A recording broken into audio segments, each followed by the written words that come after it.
प्यारे बच्चों, आज हम आपके लिए लेकर आए हैं class 12th English chapter first the last lesson. इसके पहले वीडियो में हमने 5 महत्वपूर्ण अंतर वाले प्रश्न करवा दिए हैं।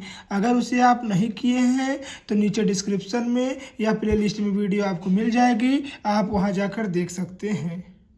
जो हमारे बोर्ड एग्जामिनेशन में 4+4 यानी कह सकते हैं 8 नंबर के आते हैं शॉर्ट आंसर टाइप क्वेश्चन। ठीक है प्यारे बच्चों, तो इस वीडियो से आपका 8 नंबर पक्का हो जाएगा, क्योंकि आज जो चैप्टर हम करवाएंगे, आज जो क्वेश्चन हम करवाएंगे वो हमारे बोर्ड एग्जामिनेशन में कई बार पूछे जा चुके हैं। हम आपको दिखाएंगे विथ प्रूफ के साथ। ठीक है बच्चों, तो शॉर्ट आंसर टाइप क्वेश्चन 2024 और 25 आइए देखते हैं। बहुत महत्वपूर्ण है, अगर आप इसको कर लेते हैं तो आपके बोर्ड एग्जामिनेशन में पक्का आएगा और आपको 8 नंबर पूरा दिलक जाएगा। इसके दूसरा वीडियो हम लाएंगे लॉन्ग, फिर उसके बाद लाएंगे वेरी कह सकते हैं वेरी शॉर्ट वीडियो लाएंगे, तो उसमें भी हम करवाएंगे। ठीक है प्यारे बच्चों, इसी प्रकार आप हमारे चैनल से जुड़े रहिएगा, आपके लिए हम बहुत महत्वपूर्ण प्रश्न लेकर आएंगे। आइए देखते हैं, आंसर देखते हैं, आपको हम दिखाएंगे भी पेपर में कि ये हमारे पेपर में पूछा गया था। ठीक है, आइए देखते हैं, चैप्टर को स्टार्ट करते हैं।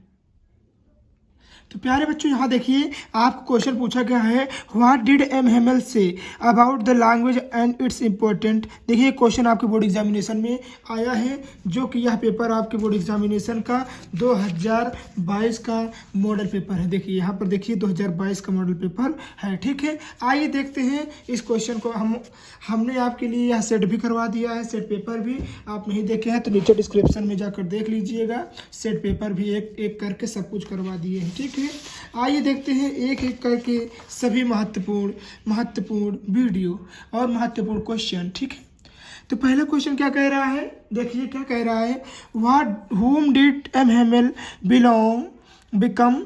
देखिए who did M Hamel blame for the ignorance in studies why.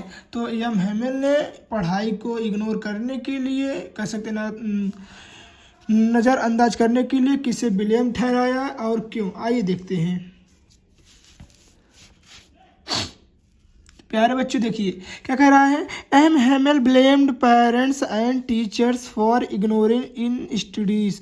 तो एम हेमल ने पेरेंट्स को और टीचर को कह सकते हैं नज़रअंदाज करने के लिए, पढ़ाई को नज़रअंदाज करने के लिए जिम्मेदार ठहराया। ठीक है, बिकॉज क्योंकि their parents prepare to but put them to work on a farm और एट अ मील्स। तो इसलिए इनको जिम्मेदार ठहराया, क्योंकि जो पेरेंट्स थे वो बच्चों को कहाँ भेज देते थे, काम करने के लिए, कुछ पैसे कमाने के लिए, कि उनका भी कुछ पैसा हो जाए, तो उनको वहाँ पर भेज दिया। देखिए भेज दिया जाता था कहाँ पर, तो भेज दिया जाता था कहाँ पर, फार्म में भेज दिया जाता था, यानी कह सकते हैं कोई जैसे बेकरी का फार्म हो गया या कोई किसी कारखाना हो गया, वहाँ पर भेज दिया जाता था, या मील्स में भेज दिया जाता था काम करने के लिए। So as to have a little more money, वह क्योंकि वह कुछ पैसे क्या करें, कमा कर लाएं, इसीलिए उन्हें क्या कर दिया जाता था, उन पेरेंट्स लोग ने बच्चों को कहाँ भेजते थे, कमाने के लिए, कहाँ पर, फॉर्म और मिल्स में। ठीक है, and teachers would send them to one under.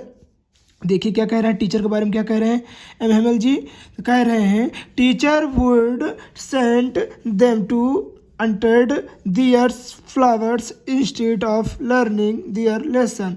और जो टीचर लोग होते थे वो बच्चों को काम देकर चले जाते थे कहाँ पर, अपने गार्डन में, बगीचों को गार्डन में फूलों को पानी देने। ठीक है, और बहुत सारे कह सकते हैं कि काम करने चले जाते थे, क्या करके, तो कह सकते हैं कि ये कुछ काम देकर बच्चों को पढ़ाते नहीं थे पूर्ण रूप से, काम देकर चले जाते थे बगीचे में पानी देने के लिए, या कह सकते हैं बगीचों का देख रेख करने के लिए।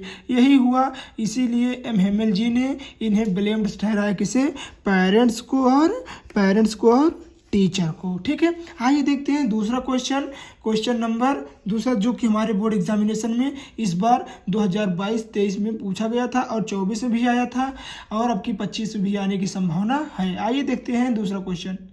तो प्यारे बच्चों देखिए मोस्ट इंपॉर्टेंट क्वेश्चन है, हमने अभी क्या दिखाया यहाँ पर, हमने अभी आपको दिखाया ना what did M Hamel say about language and it's important. तो हमने यह क्वेश्चन आपको दिखाया है, अगर नहीं विश्वास है तो आप देख लीजिए। देखिए यहाँ पर हमने आपको भी दिखाया है, यहाँ देखिए व्हाट डिड एम हेमिल से देखिए यहाँ पर about the language and it's important. तो ये हमारे बोर्ड एग्जामिनेशन में आया था, जो कि कितने नंबर का है, 4 नंबर का है। ठीक है, तो आइए देखते हैं यहाँ क्वेश्चन कितना इम्पोर्टेंट है हमारे लिए।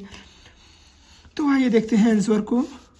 तो क्या कह रहा है, M Hamel said, M Hamel ने कहा अबाउट द लैंग्वेज के बारे में एंड इट्स इम्पोर्टेंट, यह क्यों इम्पोर्टेंट है, that the French language was the most beautiful language. उन्होंने कहा कि जो फ्रेंच लैंग्वेज है वो मोस्ट ब्यूटीफुल है, बहुत ही सुंदर लैंग्वेज, बहुत ही सुंदर भाषा है इन द वर्ल्ड, पूरे संसार में। तो एम हेमिल जी ने कहा कि जो फ्रेंच लैंग्वेज है वो पूरे संसार में सबसे सुंदर भाषा है। ठीक है, the clearest and the most logical that we must guard it among them. उनके कह सकते हैं कि उस लैंग्वेज के बारे में कह सकते हैं एम हेमिल जी ने बहुत अच्छे ढंग से तर्क दिया। ठीक है, it is the key of those who are in the person, जो यहाँ पर रहते थे, जो यहाँ पर कह सकते हैं सक्सेस, जो मतलब कि वहाँ पर रहने वाले लोगों के बारे में बताया कि यह क्यों बहुत इम्पोर्टेंट लैंग्वेज है। ठीक है, और it is a key of those who are in a person, प्रकार की बताया उन्होंने, क्या बताया कि एक प्रकार की चाबी है जो कि बहुत ही महत्वपूर्ण होती है, उसी प्रकार यह भाषा भी है जो हमारे लिए बहुत महत्वपूर्ण होती है। आइए देखते हैं नेक्स्ट क्वेश्चन, क्वेश्चन नंबर 3, यानी कह सकते हैं क्वेश्चन नंबर 8वां भी हम कह सकते हैं, क्योंकि हमने 5 क्वेश्चन इसके पहले वीडियो में करवा दिया है। तो आइए देखते हैं प्यारे बच्चों, उसे भी हम और उसे भी समझने की कोशिश करते हैं। देखिए प्यारे बच्चों, ये भी क्वेश्चन बहुत महत्वपूर्ण है, क्योंकि ये भी हमारे बोर्ड एग्जामिनेशन में आया है। ठीक है, क्या कह रहा है, what did French think about pigeon why. तो कह रहा है कि फ्रेंच जो था वो कबूतर के बारे में क्या सोचा और क्यों। तो वो आइए देखते हैं। तो कह रहा है फ्रेंच, देखिए क्या कह रहा है, देखिए राइटर क्या कह रहा है कि French thought about the pigeon, जो मतलब फ्रेंच था वो पिजन के बारे में सोचता है, that key have the pigeon will have to sing the song, sing its song in German language. क्या जो ये कबूतर हैं क्या ये भी अब जर्मन लैंग्वेज में बोलेंगी, क्या ये भी जर्मन लैंग्वेज में गुटुरगु करेंगी। तो because the next day Alsace will become part of German, क्योंकि जो मतलब कह सकते हैं नेक्स्ट डे दूसरे दिन अल्सास किसका हो जाएगा, तो अल्सास जर्मन का ही हिस्सा हो जाएगा। तो जब जर्मन का हिस्सा अल्सास हो जाएगा तो क्या जो कबूतर है क्या उनसे भी ये लोग जर्मन के लोग क्या गुटरुकू अपने भाषा जर्मन में ही करवाएंगे। तो यही कह रहा है फ्रांच ने यही सोचा। ठीक है, आइए देखते हैं क्वेश्चन नंबर 4। कह रहा है what did M Hamel observe there at last. जब एम हेमिल मतलब क्या क्या ग्रहण किए, लास्ट में एम हेमिल ने क्या क्या ग्रहण किया, मतलब कह सकते हैं क्या क्या चीज़ों को अपने नज़र में अपने दिमाग में बसा लेना चाहते थे। आइए देखते हैं। तो M Hamel observe at last, M Hamel ने क्या क्या लास्ट में ऑब्जर्व किया, आइए देखते हैं। देखिए, garden outside of the window, जो विंडो के बाहर जो गार्डन था उसे अपनी नज़रों में बैठा लेना चाहते थे। Class in the front of him and there was no chaining except the desk and benches has been warm smooth, जो कि वह जो क्लास जिस क्लास की वो कह सकते हैं क्लास टीचर थे, उस क्लास के एक एक बेंच को, एक एक कह सकते हैं डेस्क को, अपने को चेयर को, सभी को अपने नज़र में बसा लेना चाहते थे, जो कि बहुत ही कह सकते हैं स्मूथ थी। ठीक है, फिर क्या कह रहा है, द वॉलनट ट्रीज, जो वहाँ पर वॉलनट ट्रीज का पेड़ था, विच become taller and they hope vine which winted about the windows of the roof। जो कि वहाँ पर एक वॉलनट का पेड़ था जो कि बहुत ही लंबा हो गया था। जब वो आए थे तो वही लगाए थे, परंतु वह अब लंबा हो गया है जो कि खिड़कियों पर और छतों पर क्या हो रहा है, छतों से चढ़कर बड़ा हो गया है। ठीक है, तो वो सब चीज़ों को वह कर सकते हैं ग्रहण कर लेना चाहते थे जो उनसे जुड़ी हुई थी, यानी कह सकते हैं जिनसे उनको लगाव था। ठीक है, तो प्यारे बच्चों ये क्वेश्चन आपको बहुत अच्छे समझ में आया होगा।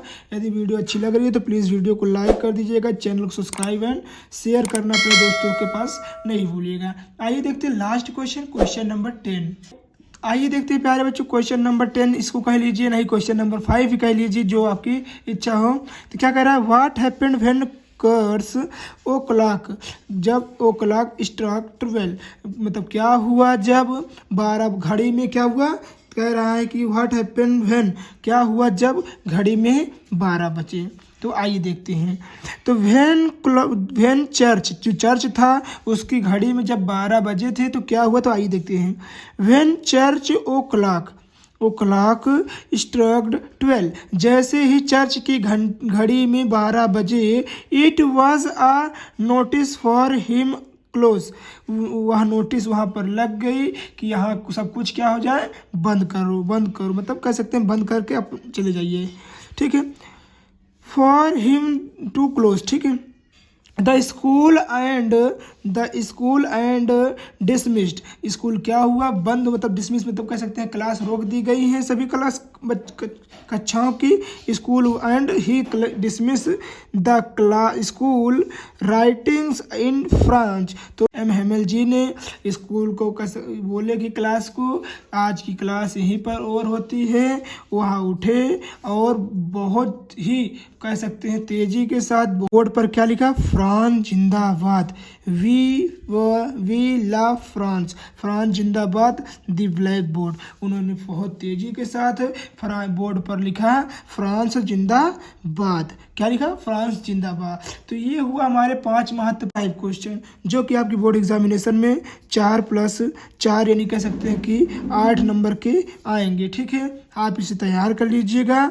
और प्यारे बच्चों यदि वीडियो आपको अच्छी लगी तो प्लीज़ वीडियो को लाइक कर दीजिएगा एंड चैनल को सब्सक्राइब और शेयर करना नहीं भूलिएगा। मिलते हैं किसी और मज़ेदार वीडियो में, तब तक के लिए धन्यवाद। जय हिंद, जय भारत।